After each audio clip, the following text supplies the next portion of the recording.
जब हम रात को तारों से भरा आसमान देखते हैं तो वह हमें बहुत ही शांत और मनमोहक लगता है, पर हमारा ब्रह्मांड इतनी शांत जगह नहीं है। यहाँ ऐसी घटनाएं होती हैं जो मनुष्य की सोच से परे हैं, और यहाँ पर कई विध्वंसक और भयानक घटनाएं भी होती हैं जिसके बारे में हम कल्पना नहीं कर सकते। तो दोस्तों, आज हम अंतरिक्ष के कुछ ऐसे ही डरों का सामना करेंगे। आप देख रहे हैं स्मार्ट टेक्नोबिज। मेरा नाम है राजीव रंजन कुमार। तो आइए दोस्तों, शुरुआत करते हैं। नंबर 5 पर है एस्ट्रॉइड्स एंड कॉमेट। 9 जनवरी 2017 को जब हम अपने दैनिक कार्यों में व्यस्त थे, तब एक एस्ट्रॉइड यानी कि एक क्षुद्र ग्रह धरती से टकराने के काफी करीब था।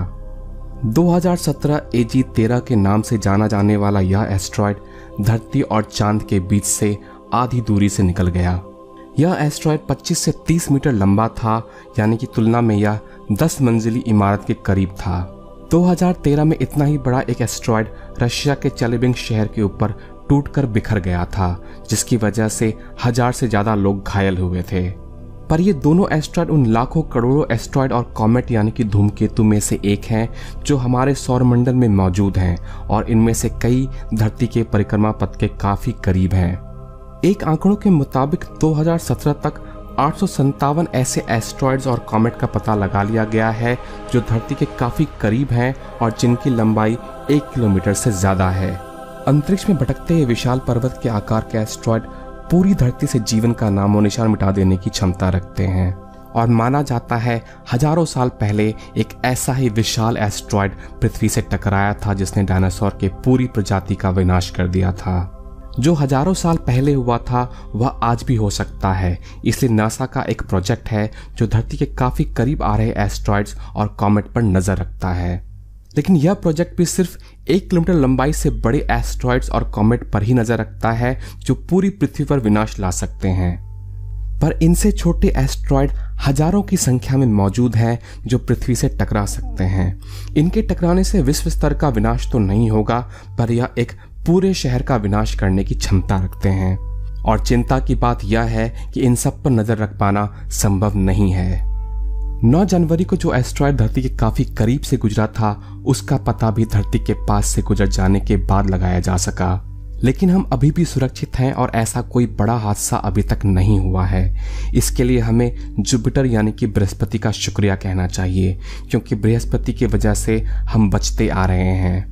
बृहस्पति का गुरुत्वाकर्षण बल इतना मजबूत है कि यह इन एस्ट्रॉइड और कॉमेट का रुख बदल देता है और हमें इनमें से कई खतरों से बचाता है।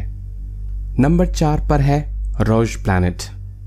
अगर एस्ट्रॉइड्स या कॉमेट का पृथ्वी से टकराना आपको भयानक लगता है, तो किसी ग्रह से पृथ्वी के टकराने के बारे में आप क्या सोचते हैं? अभी तक आपने पृथ्वी के किसी ग्रह से टकराने की अफवाह आपने इंटरनेट पर कई बार सुनी होगी, पर ऐसा हो भी सकता है। जब ग्रहों की बात आती है तो ऐसे खगोल पिंड की तस्वीर दिमाग में आती है जो एक निश्चित कक्षा में अपने सितारे की परिक्रमा करता है। अगर सभी ग्रह अपनी अपनी कक्षा में अपने सितारे की परिक्रमा करें तो कोई किसी से नहीं टकराएगा, पर कुछ ऐसे ग्रह भी हैं जो इन नियमों का पालन नहीं करते हैं। ये वह ग्रह हैं जो किसी भी सौरमंडल से बंधे हुए नहीं हैं और खुलेआम अंतरिक्ष में भटकते हुए सीधे आकाशगंगा की परिक्रमा करते हैं। इन ग्रहों को रोज प्लैनेट यानी कि लावारिस ग्रह भी कहा जाता है। ये ऐसे ग्रह हैं जो किसी कारण से अपने सौरमंडल से बाहर धकेल दिए गए हों, या फिर इनका निर्माण अपने आप हुआ हो, ठीक वैसे ही जैसे सितारों का निर्माण होता है। और ऐसे पिंड जिनका निर्माण अपने आप हुआ है, उन्हें इंटरनेशनल एस्ट्रोनॉमिकल यूनियन ने ब्राउन ड्वार्फ का नाम दिया है। और ये लावारिस ग्रह और पिंड भारी संख्या में अंतरिक्ष में मौजूद हैं, और क्योंकि इनका अपना प्रकाश नहीं होता, इन्हें सीधे तरीके से देख पाना संभव नहीं है। वैज्ञानिकों का मानना है कि इनकी संख्या ब्रह्मांड में मौजूद सितारों के बराबर है, यानी कि जितने सितारे आप आसमान में देख रहे हैं उतने ही लावारिस ग्रह भी आसमान में मौजूद हैं। वाइस 0855 एक लावारिस ग्रह है जो अब तक के ढूंढे गए लावारिस ग्रहों में से सबसे करीब है। यह ग्रह पृथ्वी से 7 प्रकाश वर्ष दूर है। किसी लावारिस ग्रह से पृथ्वी की टकराने की संभावना अभी निकट भविष्य में नहीं है, पर वैज्ञानिकों के सिद्धांत की बात माने तो पृथ्वी पहले ही एक ग्रह से टकरा चुकी है। जायंट इम्पैक्ट के सिद्धांत के मुताबिक 450 करोड़ साल पहले एक मंगल ग्रह के आकार का ग्रह, जिसे थिया के नाम से जाना जाता था, पृथ्वी से टकरा गया था। माना जाता है कि यह ग्रह पृथ्वी के समानांतर कक्षा में परिक्रमा करता था और बृहस्पति और बुध ग्रह के गुरुत्वाकर्षण के प्रभाव से यह पृथ्वी की कक्षा में आकर पृथ्वी से टकरा गया। इस टक्कर में थिया ग्रह पूरी तरह से नष्ट हो गया और टकराव के बाद पृथ्वी और इस ग्रह के कुछ टुकड़े अंतरिक्ष में पहुंच गए, जो बाद में इकट्ठा होकर पृथ्वी का चांद बन गए। इस सिद्धांत का सबूत अपोलो मिशन में भी प्राप्त हुआ था। जब इस मिशन द्वारा चांद से लाए गए नमूनों का परीक्षण हुआ तो यह पाया गया कि इनकी संरचना पृथ्वी पर मौजूद मिट्टी की संरचना से मेल खाती है। नंबर 3 पर है हाइपर वेलोसिटी स्टार। एक लावारिस ग्रह से ज्यादा खतरनाक क्या हो सकता है? एक लावारिस भटकता सितारा। तो आइए मिलते हैं हाइपर वेलोसिटी स्टार से। हाइपर वेलोसिटी स्टार एक ऐसा सितारा है जो काफी तेज गति से अंतरिक्ष में चलता है। इनकी गति इतनी तेज होती है कि ये आकाशगंगा की एस्केप वेलोसिटी से भी ज्यादा होती है। ऐसे तो अंतरिक्ष में हर चीज गतिमान है, यहाँ तक कि हमारे सितारे भी गतिमान हैं और यह आकाशगंगा का चक्कर लगाती हैं। पर आम तारों की गति 100 किलोमीटर प्रति सेकंड होती है, तो वहीं हाइपर वेलोसिटी स्टार की गति 10 गुना ज्यादा यानी कि 1000 किलोमीटर प्रति सेकंड होती है। और कुछ हाइपर वेलोसिटी स्टार ऐसे भी हैं जिन्होंने आकाशगंगा से सफर करते हुए अब वो आकाशगंगा से बाहर निकल चुके हैं। हाइपर वेलोसिटी स्टार कैसे बनते हैं, इसके 2 सिद्धांत हैं और दोनों ही सिद्धांतों में एक बात समान है कि हाइपर वेलोसिटी स्टार का जन्म बाइनरी स्टार सिस्टम यानी कि 2 तारों के मंडल से होता है। बाइनरी स्टार सिस्टम में 2 तारे होते हैं जो एक दूसरे के साझे द्रव्यमान के केंद्र यानी कि सेंटर ऑफ मास की परिक्रमा करते हैं। पहले सिद्धांत के मुताबिक अगर ये बाइनरी स्टार सिस्टम किसी ब्लैक होल के समीप चले जाते हैं तो संभव है कि इनमें से एक तारा ब्लैक होल के गुरुत्वाकर्षण के बल में फंस जाएगा और दूसरा तारा तीव्र गति से बाहर फेंक दिया जाएगा, जो हाइपर वेलोसिटी स्टार बन जाता है। दूसरे सिद्धांत के मुताबिक जब इन बाइनरी सिस्टम में से एक सितारे में सुपरनोवा का विस्फोट हो जाए तो दूसरा सितारा विस्फोट के कारण तेजी से बाहर धकेल दिया जाएगा, जिसकी वजह से वह हाइपर वेलोसिटी स्टार बन जाएगा। नंबर 2 पर है रोज ब्लैक होल। अब हम बात करेंगे अंतरिक्ष के विशालकाय दानवों की यानी कि ब्लैक होल की। ब्लैक होल एक ऐसे खगोलीय क्षेत्र है जहां गुरुत्वाकर्षण इतना तेज होता है कि उसके अंदर जाने के बाद कुछ भी बाहर नहीं आ सकता, यहां तक कि प्रकाश भी नहीं। माना जाता है कि हर आकाशगंगा के मध्य में एक विशालकाय ब्लैक होल मौजूद होता है और हमारे आकाशगंगा के मध्य में भी एक विशालकाय ब्लैक होल मौजूद है। जो भी वस्तु इस ब्लैक होल के गुरुत्वाकर्षण के क्षेत्र के अंदर आता है वह वस्तु इस ब्लैक होल के द्वारा निगल लिया जाता है और वह हमेशा के लिए उस ब्लैक होल का हिस्सा बनकर रह जाता है।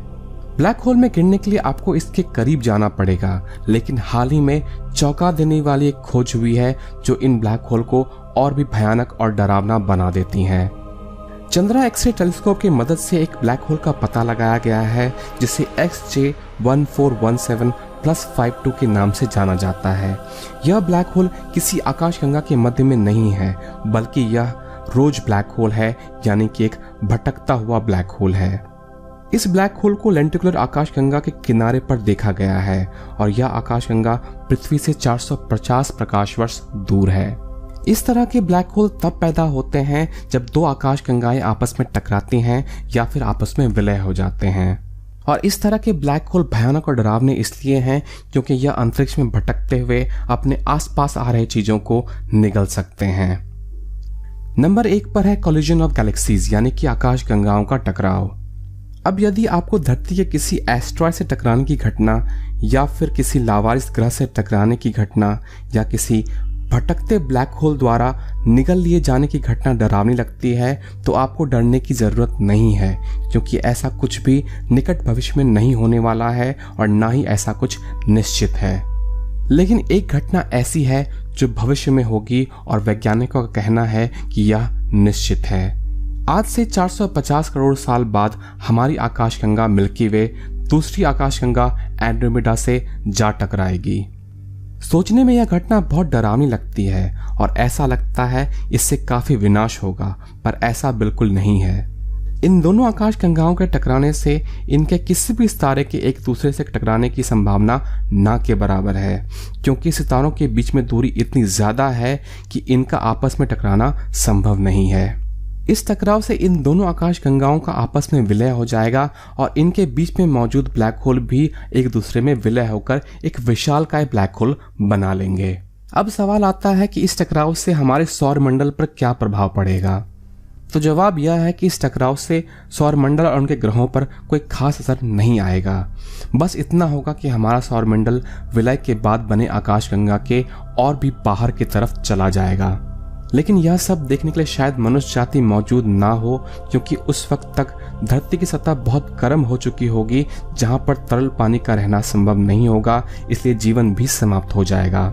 और ऐसा इसलिए होगा क्योंकि सूरज की रोशनी उस वक्त तक 35 से 40% बढ़ चुकी होगी और सूरज अपने जीवन के अंतिम क्षणों में होगा।